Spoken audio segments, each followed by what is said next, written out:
መመርመር ነው የፈለግሽው? ልጇ ሰውዬ ጠበቃውን ወደዚህ ይዞት እየመጣ ነው። ይህን እንዴት አወቅሽ? ነው ወይስ እኛ የምናወራውን ሁሉ ተደብቀሽ ትሰሚያለሽ ማለት ነው? እና ሚስጥረኛሽ አድርጋሽ ሰነዳችንን ሁሉ ለአንቺ እየወሰደች ትነግራለሽ ማለት ነው? ካጠፋ ይቅርታ። በእርግጥ ይህን ያህል በዚህ ደረጃ አንቺን ማመናችን ለራሴም ትምህርት ሆኖብኛል።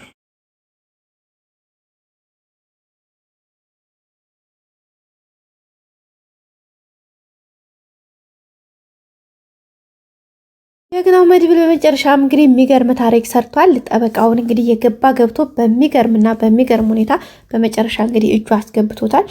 በጣም ነበር እንግዲህ እንደሚታወቀው ጠበቃውን ለማግኘት ጠበቃው ራሱ ፈቃደኛ እንኳን አልሆነላቸው ብሎ በጣም በከባዱ ነበር እንግዲህ ብዙ ቻሌንጆችን ሲያሳልፍ የነበረው።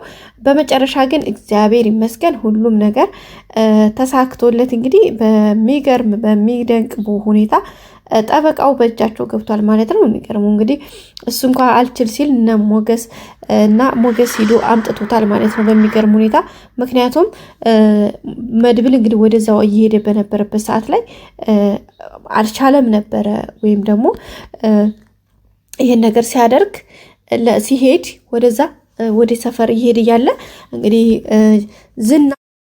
ዝና እየተከታተለው ስለነበረ በጣም በሚገርም ሁኔታ አጋጣሚ ፊት ለፊቱ ተጋፈጠበት ማለት ነው። እና ያ እንደዛ ሲሆንበት እሱም እንግዲህ እየሄደ የነበረው የጠበቃው ሚስት ጋር ነበረ። አጋጣሚ ደግሞ ጠበቃው ሲደውልለት ያለበትን ቦታና አድራሻውን ነግሮት እንግዲህ በህይወት የደረሱልኝ ብሎ ሲለው እሱ ወደዛ እያሻቀበ እየሄደ ባለበት ሰዓት ላይ ነው እንግዲህ ባልሆነ ሁኔታ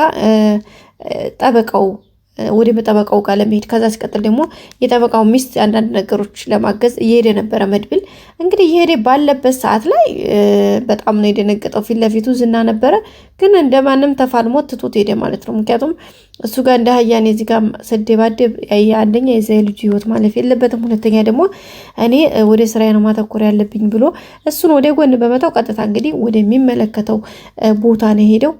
የሄደበትም እንግዲህ ቀጥታ ራሱን አስመልጦ ወደ ቤቱ ተመለሰ። ሞገስን ግን ቀጥታ ሄዶ ሞገስ እዛ ያለውን ነገር ኢንፎርሜሽን እንዲልና ጠበቃው እንዲያመጣ ነገረው። እንግዲህ ቀጥታ ሞገስም ሄዶ ጠበቃውን አመጣው ማለት ነው። በመጨረሻም እንግዲህ ቤት ተገናኝተዋል። በጣም ደስ የሚል ነገር ነው። ጠበቃው አሁን እሱ ጋር መጥቷል። እንግዲህ ሚስቱንም ባለፈው እንዳያችሁት ዝና ማነው መድብል አገናኝቶት ነበረ። እንግዲህ ይቅርታ ሲላት ነበር በህይወት መኖርንም እንግዲህ መድብል ነግሯት አውቃለች። እሷም እንግዲህ መቼም ይቅርታ አላደርግልህ ምናምን ብለዋለች። አሁን ልክ ነሽ፣ ምንም ብታይ አንቺ ልክ ነሽ፣ ግን አንዴ ይቅርታ አድርግልኝ፣ በቃ እኔ የሞትኩ ሰው ነኝ፣ በቃ ስለዚህ እባክሽንስ እያለ እየተማጸናት ነው የሚገኘው። እሷም እንግዲህ እኮ ይሁን ለማንኛውም በህይወት መኖር ነው ለልጆች ኑርላቸው ምናምን አይነት ነገር ነው እንግዲህ እያለች ያለችው። በእርግጠኝነት እንግዲህ በቅርቡ ሁሉም ነገር ሰላም ወርዶ ሰላም እንደሚሆን ተስፋ እናደርጋለን። ቤተሰቦቻችን እንደሚስተካከልም አንጠራጠርም። እስኪ እናንተ ሀሳብ አስተያየታችሁን አስቀምጡ። ሌላው እንግዲህ ወይዘሮ ማህሌት ነች። ማህሌት እንደሚታወቀው እንግዲህ ገፍ ስትል ማለት ነው እንዳሮጌ በሬች ተንከሲስ እንግዲህ ወይ ለራሷ አትሆን ወይ ሰው ሰላም አትሰጥ። እንግዲህ እንደምታውቁት የራሷን ህይወት አበላሽታ የሰው ህይወት ለማበላሸት እንግዲህ ሌትም ቀንም ታክታ የምትሰራ ማህሌት ነች።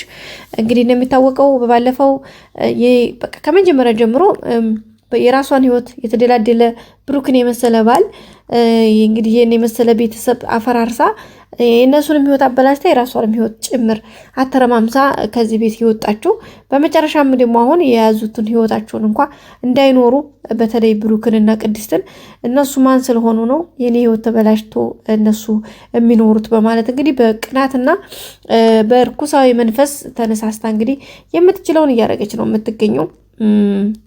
እሷም እንግዲህ እየተገፋፈጠች ነው፣ ግን አይሳካላትም። የሚገርመው ነገር አሁን እዚህ ከሰው ብር አምጥታ ወይም ደግሞ ያንን ሰውዬ አጭበርብር አምጥታ ያንን ብር አምጥታ እዚህ ጋር ስትጨምር ግን እንደማይሆን ሆነ ማለት ነው ቤተሰቦቻችን። ምክንያቱም ያ ሰውየው ለነ ካሌብ ከሰሰ። ከእነሱ ደግሞ አንደኛ እጇ ላይ ያለውን ቪዲዮ ማንሳት ፈለጉ፣ ሁለተኛ ደግሞ አሁን ለአንደኛ መገደል አለባት ተብላለች።